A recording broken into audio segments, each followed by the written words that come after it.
Welcome to my channel. आप सभी को चैती नवदुर्गा की हार्दिक बधाई हो।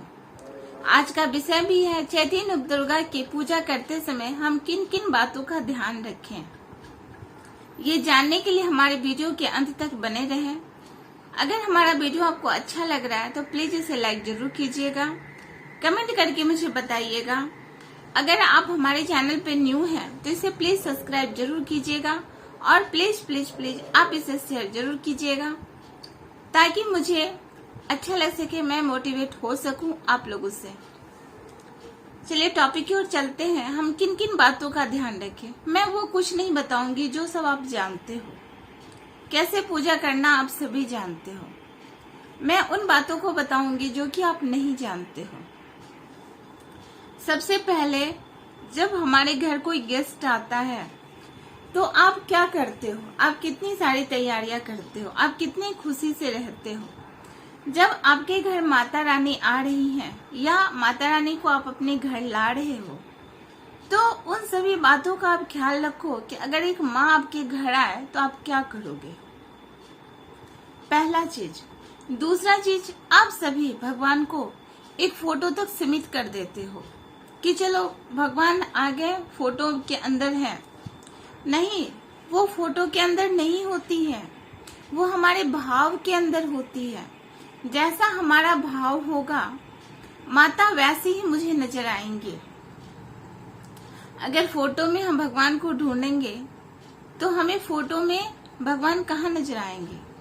हमें वो भाव रखना है कि सच में माँ आई है, ये भाव के साथ पूजा करना है। दूसरी बात, जब आप माँ के साथ बात करते हो या माँ के पास पूजा करने के लिए जिस समय बैठते हो उस समय आप अपना ध्यान कहीं और मत दो, सिर्फ माँ को दो, सिर्फ माँ की तरफ देखो।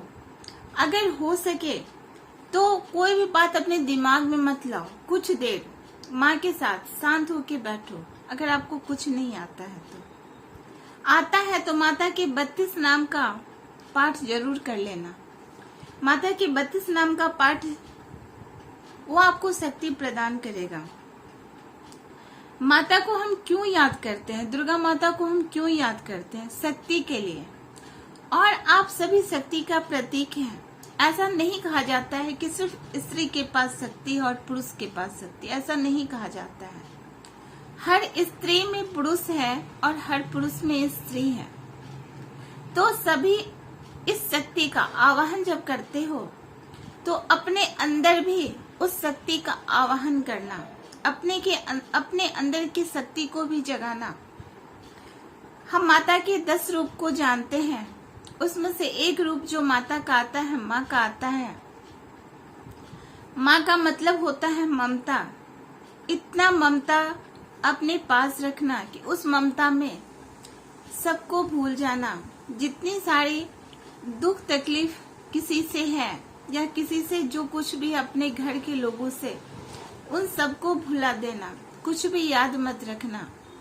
और एक वात्सल्य प्रेम अपने हृदय में जगाना जिससे कि घर में खुशियां आए। जब तक आप पुरानी बातों को भूलोगे नहीं तब तक आपके जीवन में नई खुशियां नहीं आएगी। और आप सभी माता से यही तो चाहते हो कि हमारे घर में प्रेम आए, हमारे घर में धन आए, हमारे घर में सुख आए, हमारे घर में शांति आए, हमारे घर में समृद्धि आए। यही तो चाहते हो। जब आप माँ से चाहते हो कि हमारे घर में शांति आए तो सबसे पहले आपको शांत रहना सीखना होगा। जब आप शांत रहोगे तो अपने आप घर में शांति आ जाएगी। सभी थोड़ा थोड़ा करके सभी, मैं एक किसी से नहीं कहती हूँ, परिवार के किसी एक सदस्य से नहीं कहती हूँ कि आप शांत रहो। मैं परिवार के हर वो सदस्य से कहती हूँ कि आप शांत रह के थोड़ी देर देखो, किसी की बातें को अनसुना करके देखो। किसी के कोई बोल रहा है उसे सुनो, लेकिन उसे गंभीरता से मत लो। देखो घर में अपने आप शांति आ जाएगा। जहाँ तक कि धन की बात है तो जो आपके पास है उसमें संतोष करना सीखो।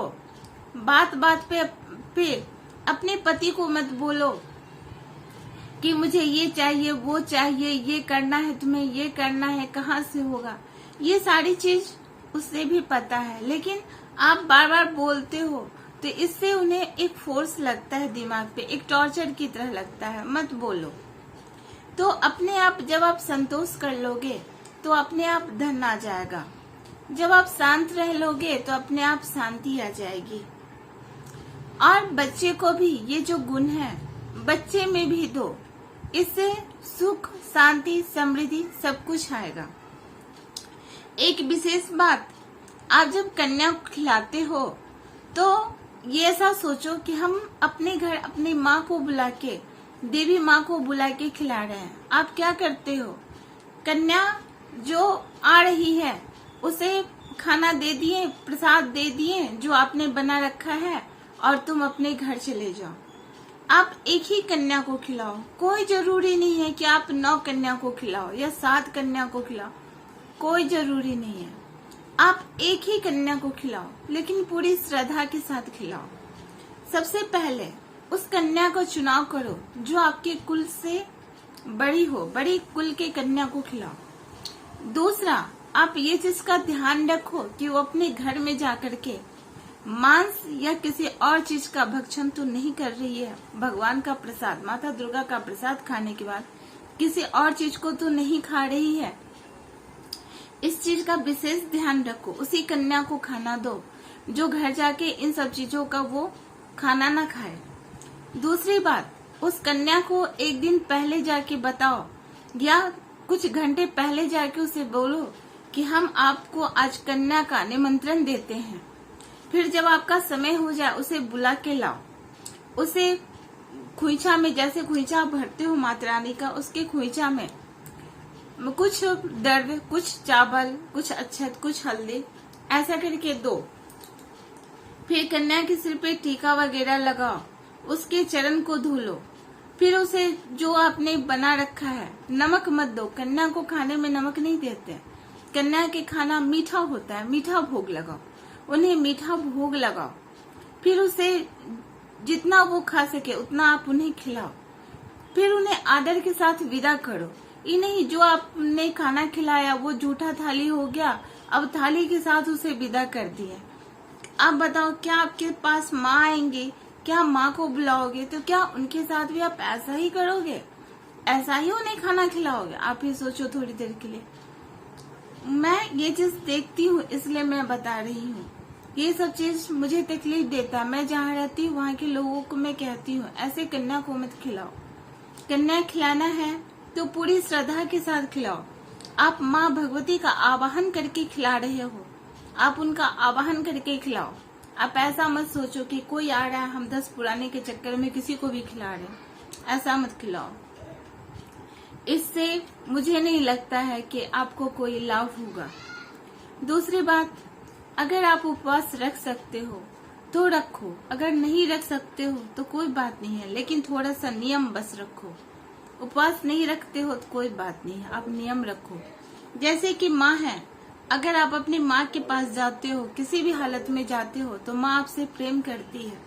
उसी तरह जब माँ आई है, दुर्गा माता आती है तो वो आपसे बहुत प्रेम करती है। माँ आपका भाव देखने के लिए आती है कि आप उनके साथ कितना भाव रखते हो, कितना प्रेम रखते हो।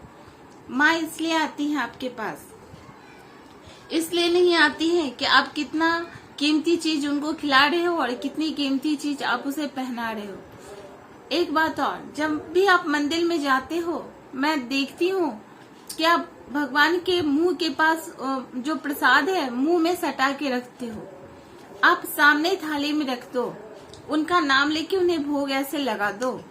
माता के अगर मुंह में दोगे तो माता खाएंगे, नीचे रखोगे तो क्या माता नहीं खाएंगे, उसे छोड़ देंगे? माता उस भोग को आपकी श्रद्धा से खाती हैं। आप जितना श्रद्धा उसमें डालोगे, जितना श्रद्धा डालोगे, वो जो प्रसाद है वो प्रसाद अमृत बन जाएगा। और उस अमृत को अपने घर में लाके सबको भोग लगाओ। उसमें प्रेम डालो, उसमें ममता डालो, उसमें श्रद्धा डालो, जो भी डालना आप उसमें डालो। फिर ला करके सबको प्रसाद वितरण करो। फिर देखो कि आपके घर में कितनी सुख समृद्धि और बरकत आती है। इस तरह से देवी माँ का 10 दिन का आप पूजा करो, ध्यान करो। इसके साथ ही हम अपने वीडियो को खत्म करते हैं। धन्यवाद मुझे देखने के लिए आप सभी को।